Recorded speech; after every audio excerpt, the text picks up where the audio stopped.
घर्षण मात्र से अपनी भावनाओं की भेज रहा है। 4 बोतल वोट का काम मेरा रोज का ने भारत का भविष्य तबाह कर रखा है। हम ना एक ऐसे समाज में जीते हैं जहां लड़कों से बात करता देख जो भाई हड़काते हैं, लड़कों से बात करता देख जो भाई हड़काते हैं, वही भाई अपनी गर्लफ्रेंड के किस्से घर में हंस हंस कर सुनाते हैं। और मैं बता दूं, महिला सुरक्षा के मामले में हम आज भी चौथे नंबर पर आते हैं।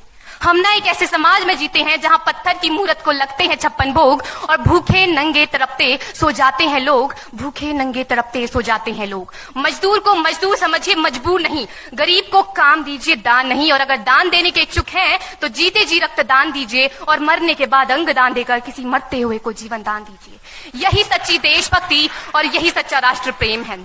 ना सरकार मेरी है ना रब मेरा है, ना सरकार मेरी है ना रब मेरा है, और ना ही ये बड़ा सा नाम मेरा है। बस इतनी सी बात का गुरूर है मुझे कि मैं भारत की हूँ और ये भारत मेरा है और ये भारत मेरा है। परंतु एक वैचारिक बीमारी हमारे समाज में मुझे नजर आती है। कहा जाता है हम दुनिया के सबसे बड़े लोकतंत्र हैं, जहां हिंदू पैदा होते हैं, मुस्लिम, सिख और ईसाई भी पैदा होते हैं, लेकिन बदकिस्मती है अब इंसान पैदा नहीं होते। और मेरे विचारों में ना हिंदू की जरूरत है ना मुसलमान की जरूरत है। राष्ट्र निर्माण के लिए केवल अच्छे इंसान की जरूरत है, केवल अच्छे इंसान की जरूरत है। जरा सोच कर देखिए, ये पेड़ पौधे और शाखाएं भी परेशान हो जाएं अगर परिंदे भी हिंदू और मुसलमान हो जाएं। एक शैक्षणिक बीमारी भी हमारे समाज में मुझे नजर आती है, और बड़े ही आश्चर्य की बात है, जिस देश ने पूरी दुनिया को तक्षशिला और नालंदा देकर के विश्वविद्यालय शिक्षा की बुनियाद रखी, आज विश्व के 100 सर्वश्रेष्ठ विश्वविद्यालयों में हमारा एक भी विश्वविद्यालय खड़ा नहीं हो पाता। जहां एक और हमारे पास IIT, IIM और NIT जैसे शिक्षण संस्थान हैं, तो वहीं दूसरी ओर इस देश के गरीबों को बेरोजगारी की जमात में खड़ा करने के लिए उनके हाथ में सर्व शिक्षा अभियान का झुंझुना पकड़ा दिया जाता है। और मैं बता दूं, इस शैक्षणिक बीमारी का केवल एक कारण वो ये कि हमारे देश की शिक्षा नीति केवल 2 तरह के लोगों के लिए बनती है। पहले वो जो विद्वान हैं और दूसरे वो जो धनवान हैं। इसी तरह की कई गजब की बीमारियां हैं, और इन बीमारियों की जो जड़ है ना, वो हमारा अंधविश्वास। और मेरे विचारों में जब तक इस देश का युवा अपनी सफलता के लिए मंदिरों में जा जाकर नारियल फोड़ फोड़ कर भगवान को रिश्वत लगाता रहेगा, हमारे समाज का शिक्षित वर्ग ही बिल्ली के रास्ता काटने पर खड़े हो जाना, अपने धर्म अपनी जाति को ऊंचा मानकर दूसरों के धर्म की अवहेलना करता रहेगा, तब तक ना तो इस देश से अंधविश्वास खत्म होगा और ना ही हमारा राष्ट्र निर्माण संभव होगा। हमारी संस्कृति, हमारी सभ्यता को दुनिया ने शीश नवाया है, तो क्यों आस्था के नाम पर हमने अंधविश्वास फैलाया है।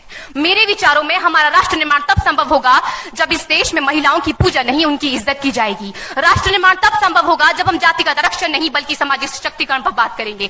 राष्ट्र निर्माण तब संभव होगा जब स्वच्छता अभियान में केवल सरकार नहीं बल्कि सड़क पर चलने वाला हर एक नागरिक हाथ बंटाएगा, स्वच्छ भारत स्वस्थ भारत को दिल से अपनाएगा।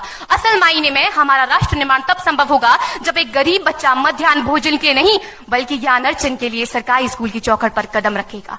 और हमारा राष्ट्र निर्माण तब तक संभव नहीं होगा जब तक एक नागरिक नैतिक रूप से सतीन, चारित्रिक रूप से भ्रष्ट, मानसिक रूप से दिवालिया, धार्मिक रूप से अंधा, राजनीतिक रूप से गंदा, स्वैच्छिक मान मूल्यों के आंकड़ों में जिन्न शिन्न पैपंदमयी अखंड भारत को खंड खंड करता रहेगा, तब तक हमारा राष्ट्र निर्माण संभव नहीं होगा। बड़ी बड़ी बातें नहीं, छोटी छोटी कोशिशें करनी होगी, क्योंकि ठोकर हमें पहाड़ से नहीं पत्थरों से लगा करती है। I being an Indian, I being a student, I being a simple daughter of this motherland feel proud to be an Indian। और मैं सैल्यूट करना चाहूंगी सरहद पर दिन रात हमारी रक्षा के लिए खड़े हर उस जवान को, इस देश की पुलिस, प्रशासन और किसान को, और इस देश के हर उस व्यक्ति को जो अपना काम पूरी ईमानदारी, पूरी मेहनत और पूरी लगन से करते हैं, जिनके बिना राष्ट्र निर्माण की कल्पना करना भी असंभव सा लगता है। और आज इस मंच पर पूरी जिम्मेदारी के साथ मैं भारत की बेटी ये कहती हूं कि हमारा राष्ट्र निर्माण तब संभव होगा जब हम सभी, मैं, आप, हम सब मिलकर प्रयास करेंगे, क्योंकि हमारे देश की जिम्मेदारी नहीं है हमें आगे ले जाने की, हमारी जिम्मेदारी है अपने देश को आगे ले जाने की, अपने राष्ट्र को आगे ले जाने की, अपने वतन को आगे ले जाने की।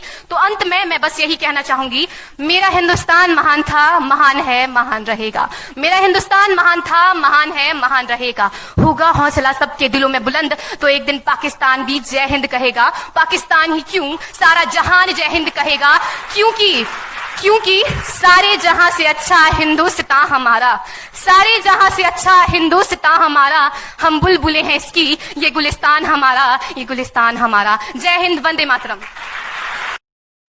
Share chat.